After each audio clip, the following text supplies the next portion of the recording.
e paz. Eu não sei que horas você vai ver esse vídeo, mas eu quero te desejar um bom dia, uma boa tarde, uma boa noite. Tô muito feliz por estar aqui de volta. Quero desejar uma excelente semana para você que vai assistir esse vídeo. Se você puder, curte, comenta, ou então compartilha para algum familiar seu. O tema de hoje é Deus vai mandar chamar você. E é muito forte isso, né? Porque muitas vezes a gente se sente esquecido e acha que Deus não está ouvindo as nossas orações, acha que a gente está fazendo até mesmo alguma coisa errada. Na verdade, isso são crenças, isso são pensamentos limitantes de um Deus Pai que não se apresenta dessa forma pra gente.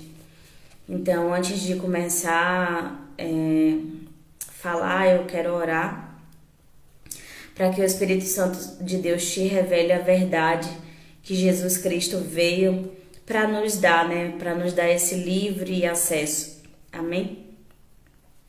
Pai, graças te damos porque o Senhor é bom em todo o tempo. Graças te damos porque o Senhor nos deu Jesus para que pudéssemos ter acesso a Ti. E além disso, o Senhor deixou o Espírito Santo de Deus para que a gente pudesse se sentir como um pertencente do Teu reino. Graças te dou, Senhor, porque sempre nos ouve. E graças te dou, Pai, por essa dádiva de ser chamado de filho. Amém. O tema de hoje é Deus vai mandar chamar você.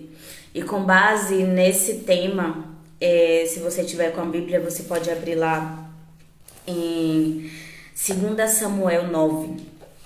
Eu vou resumir aqui basicamente o que aconteceu com Mefibosete. É isso mesmo.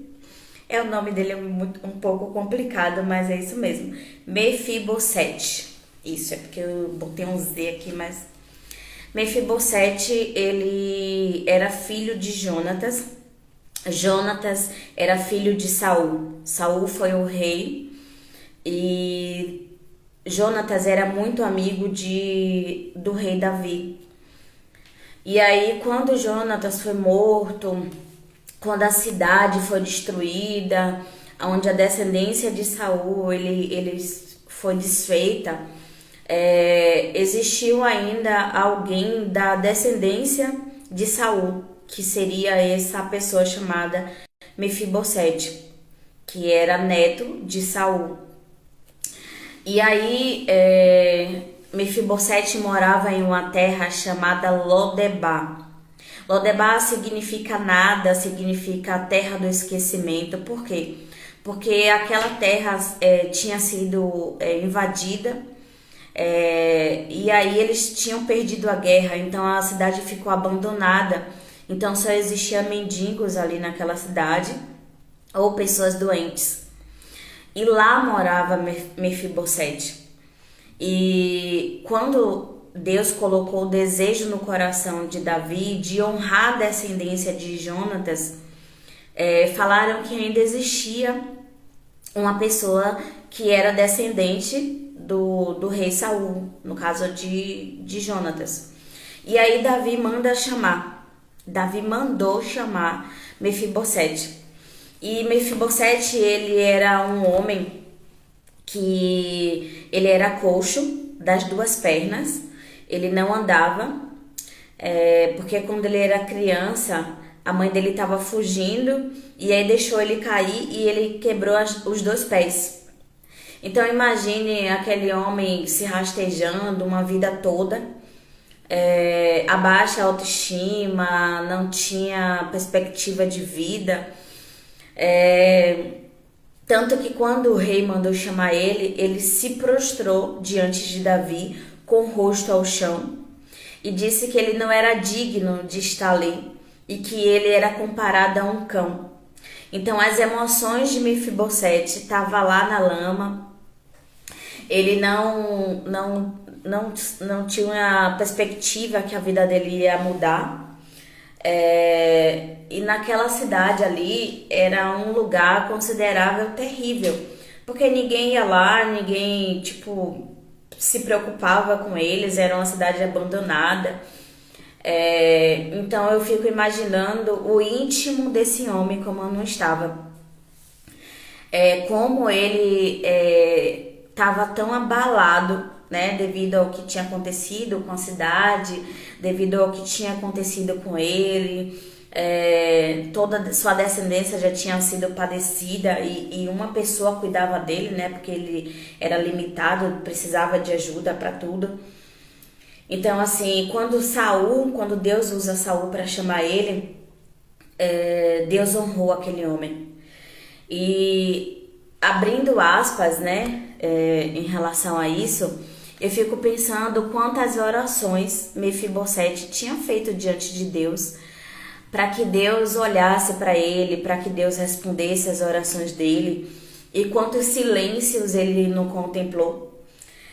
Talvez eu esteja falando com você que está em uma terra esquecida, que está pensando que Deus te esqueceu, que Deus não está nem aí para o seu problema, que Deus ele não vai fazer nada. Mas engana-se quem pensa dessa forma. Deus ele vê tudo, Deus ele é um Deus Pai. E como pai, ele se lembra dos filhos. Assim como ele lembrou de Mefibosete, ele mandou Davi honrar a descendência do amigo dele, de Jonatas. Inclusive, Saul foi inimigo de Jonatas, né? E Deus amaldiçoou a geração de Saul e mesmo assim ele se lembrou daquele homem. E eu fico pensando, tipo, quantas vezes esse homem não deve ter orado, quantas vezes ele não deve ter chorado, quantas vezes ele desejou até a morte. E passamos por isso em algum determinado momento da nossa vida, aonde a gente pensa que não tem mais jeito, que é o fim, que não vai dar mais certo, que os nossos sonhos foram esquecidos, que não tem mais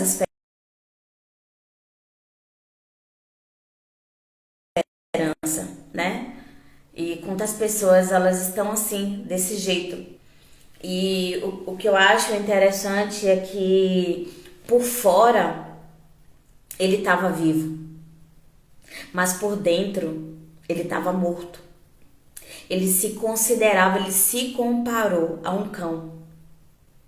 Então imagine a mente desse homem, imagine a como o emocional dele não estava abalado, a ponto de ele se comparar com um cão.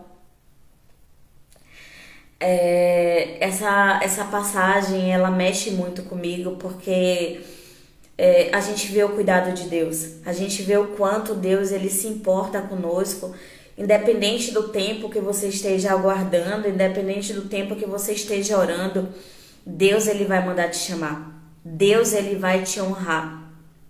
A partir do momento que você tiver um alinhamento, a partir do momento que você colocar a sua esperança nele, que você tiver contrito com seu coração, alinhado ao de Deus, ele vai mandar te chamar, Deus vai te honrar, Deus vai lhe tirar dessa terra de esquecimento, ele vai te tirar dessa situação. Ele não se esqueceu de você, ele não se esquece dos filhos dele. Assim como ele lembrou daquele homem, ele vai fazer você sorrir novamente. Ele vai colocar um cântico novo na sua boca. Foi o que aconteceu com esse homem. Deus honrou ele, Deus lembrou dele, Deus deu uma nova história. Ele mudou aquele cenário de derrota. Imagine aquela cidade abandonada. Poderia ter só as piores coisas naquela cidade, né? Atirar, que a Bíblia fala que só tinha mendigos, era uma terra esquecida, era uma terra onde só tinha doentes. Então, qual a perspectiva que tinha esse homem? Nenhuma. Talvez você esteja assim, igual Mefibosete. Você está sem perspectiva nenhuma de que a situação da sua vida não melhore. Estamos nos aproximando do fim do ano. Talvez a sua vida, durante esses 11 meses, nada aconteceu. Mas eu quero te dizer que existe um Deus. E além de Deus, Ele é Pai. Existe um Espírito Santo que você pode clamar, que você pode gritar na presença dele, que eu tenho certeza que ele não vai te deixar sem resposta. E eu oro para que você tenha esse entendimento de cuidado. Eu oro para que o Espírito Santo te enlace com cordas de amor, para que você não se sinta esquecido, para que você não se sinta abandonado. Deus, ele nunca se esquece de você. Ele nunca vai deixar você nessa situação que você se encontra. E que em nome de Jesus, ele coloque um cântico novo na sua boca, que você volte a crer, que você volte a sorrir, que você volte a acreditar, que você tenha fé, que você tenha esperança, que nele você pode todas as coisas. Essa situação que você está vivendo é momentânea. É uma leve tribulação.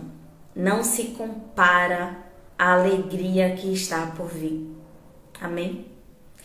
Que você fique com essa palavra, que o Senhor possa trazer a paz que excede todo entendimento para o seu coração. E que o Espírito Santo de Deus possa te consolar.